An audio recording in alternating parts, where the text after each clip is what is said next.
Àṣàkẹ́ tí wọ́n ń pariwo ìgan tá a l'Àṣàkẹ́ olórin tí wọ́n ń pè l'Àṣàkẹ́ yìí ọmọ bóní bóun tiẹ̀ gan ṣe jẹ́ lẹ́nujọ́ mẹ́ta yìí máa gbúrò ọmọ kan tí wọ́n ń pariwo Àṣàkẹ́ olórin òun lẹ̀ ń wò yìí o. Ọ̀pọ̀lọpọ̀ àwọn èèyàn wọn tiẹ̀ máa ń bí mi pé ẹni tó ń kọrin yìí bóun tiẹ̀ ṣe jẹ́ ó ṣe wá jẹ́ Àṣàkẹ́ ni wọ́n ń pariwo káàkiri ilẹ̀ Nàìjíríà láti bí ìgbà mélòó kan. Lọ́dún 2022 yìí orúkọ Àṣàkẹ́ òun lọ́fẹ̀ẹ́ gbàgbóró kan tá l'Àṣàkẹ́ orúkọ rẹ̀ ní Ahmed Ololade Àṣàkẹ́ ọmọ ìpínlẹ̀ Èkó ní Èkó Federal ibẹ̀ ló ti wá. Ó ti ń kọrin ọ̀hún ó ti tó bí ọjọ́ bíi mélòó kan kógo tó búyọ kí gbogbo ayé tó mọ̀ pé àgbàràgbà olórin leléyìí o. Eléyìí tún yàtọ̀ sí ní ta ti ń rí tẹ́lẹ̀tẹ́lẹ̀. Ahmed yìí ọ̀nà lọ iléèwé fásitì tó wà nílé Ifẹ̀ Ọbáfẹ́mi Awólọ́wọ̀ Yunifásitì Ilé Ifẹ̀ ibẹ̀ ló ti kẹ́kọ̀ọ́ gboyè rí pọ́njó ẹni tó lọ kọ́ ní fásitì nìyẹn theatre and art performing art àti dramatic art nítorí kọ́ ní fásitì nílé Ifẹ̀ nìyẹn. Ibẹ̀ ló ti kọ́ bí wọ́n ṣe ń kọrin gbà míì. Ṣé ẹ mọ̀ pé bẹ́ẹ̀ bá wà láwọn dìpátímẹ́ǹtì kọ̀ọ̀kan gbogbo àwọn kinní ilẹ̀ máa kọ́ papọ̀ bẹ́ẹ̀ ti ń kọ́ bí wọ́n ṣe ń ṣe tíátà lẹ́ẹ̀mọ́ kọ́ bí wọ́n ṣe ń jó. Ahmed rèé Ọlọ́ládé tá a mọ̀ sí Àṣàkẹ́ ṣé ń gbádùn mi tó.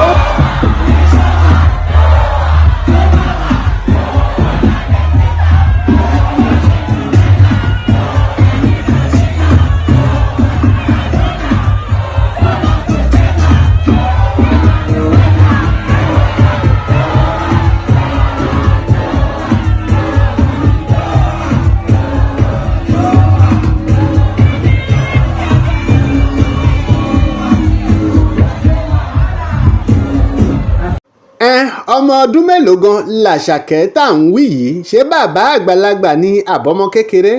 Well, according to research tá a gbá ọmọ ọdún mẹ́tàdínlọ́gbọ̀n 27 years old ní l'Àṣàkẹ́ lọ́dún 1995 ọjọ́ kẹtàlá oṣù kìíní ọdún tí wọ́n bí ní Èkó nìyẹn. Ìlú Èkó ni wọ́n bí sí. Iṣẹ́ orin yìí ń lò wù láti máa ṣe láti kékeré. Láti kékeré ló ti ń ṣe pé orin yìí ni màá kọ́ jẹun. Bó ṣe wà yìí singer ni songwriter ni àwọn tí ń kọrin àtàwọn tí wọ́n lè kọ nǹkan tí ó dàbí orin. Gbogbo lírìsì gbogbo ọ̀rọ̀ tẹ́ ẹ bá nú orin àwọn ẹlòmíì ò lè kọ́ wọ́n ń kọ́ fún wọn ni. Àmọ́ eléyìí ọmọ bí wọ́n ti lè kọ orin tí ó kọ jáde. Òjò ti ń pa igún Àṣàkẹ́ bọ̀ ọjọ́ ti pẹ́ náà díẹ̀. Kì í ṣe ọmọ ìní kì í ṣe ọmọ àgbésọ́rùn roko. Ó ti pẹ́ tí Àṣàkẹ́ ti ń gbìyànjú bọ̀ tó ti ń sọ pé lágbára Ọlọ́run ọjọ́ kan àjọ kan èmi náà bú jáde gbogbo aráyé àgbórúkọ mi. Àṣàkẹ́ bó ṣe sọ nínú orin kan ó ní láti ọdún 2006 lòun ti ń gbìyànjú bọ̀ àmọ́ ńgbà tó dọdún 2018 akasaliku ọdún yìí ló kọ́kọ́ kọ àwọn orin tó kọ jáde. Nínú orin kan ní 2020 ó feature Zlatan àti Peruzzi tó kọ Mr Money. Ńgbà tó tún dọdún 2022 lọ́lọ́run bá lò ń dé f'Àṣàkẹ́. Ibẹ̀ ló ti rìn pàdé Ọlámídé Bàdó tí wọ́n ti jọ ń ṣe iṣẹ́ papọ̀. Orin yìí Ọlọ́ládé òun ló gbé Àṣàkẹ́ jáde. Gbogbo ayé bẹ̀rẹ̀ sí ń pariwo pé ta wá ló kọrin eléyìí ń bọ Ọlámídé tún ti rí artist eléyìí o. Iṣẹ́ gbéra tán bí iṣẹ́ ṣe gbéra tán Ọlọ́ládé Mr Money Àṣàkẹ́ ló bá tún fi àwo orin míì síta tó pè ní Sùngbà. Láftà tó kọ Sùngbà tán ló tún fi Palazzo sí.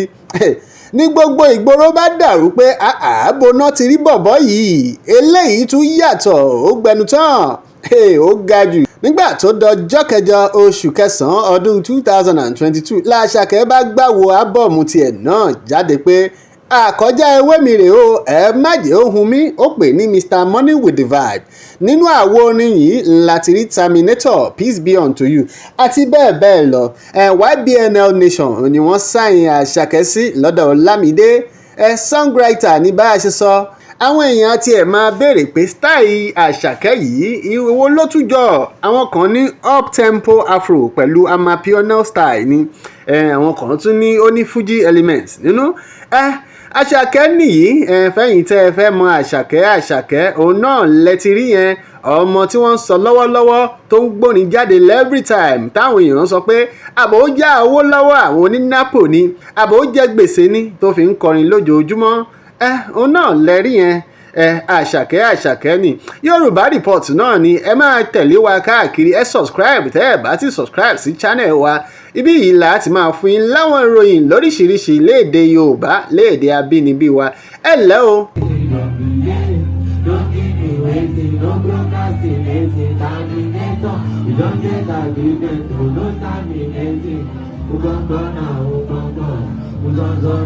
God bless you, see you next time, bro.